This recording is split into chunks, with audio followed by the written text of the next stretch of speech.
Mukunda jewellers వారి Poorvi gold and diamonds November 1న KPHB లో ఘనంగా ప్రారంభం. ఓపెనింగ్ ఆఫర్ గా ప్రతి 3 లక్షల కొనుగోలుకు ఒక బంగారు నాణెం ఉచితంగా పొందండి. బీహార్ అసెంబ్లీ ఎన్నికల్లో తొలిదశ పోలింగ్ ముగిసింది.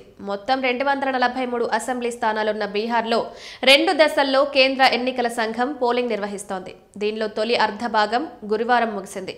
అయితే ఊహించని విధంగా 67% వరకు పోలింగ్ జరిగింది.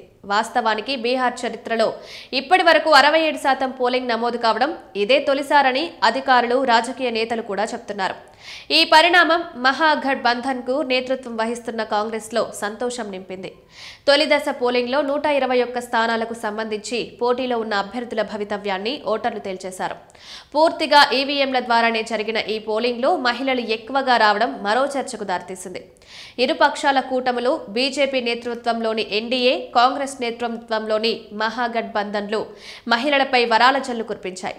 ఏడాదికి 10,000 చొప్పున మహిళలకు ఆర్థిక సాయం చేస్తామని బీజేపీ ప్రకటించగా, మహిళా ఉద్యోగులను రెగ్యులర్ చేయడంతో పాటు నెలకు 2,000 చొప్పునిస్తామని కాంగ్రెస్ నేతృత్వంలో ఆర్జేడీ ప్రకటించింది.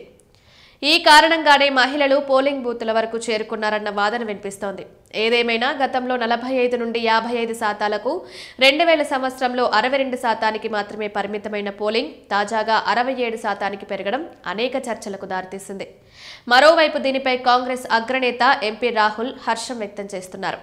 పోలింగ్ పెరిగిందంటే అది ప్రభుత్వ వ్యతిరేకతకు, ముఖ్యంగా సీఎంకు వ్యతిరేకంగా ప్రజలు పోటెత్తారని విశ్లేషించారు.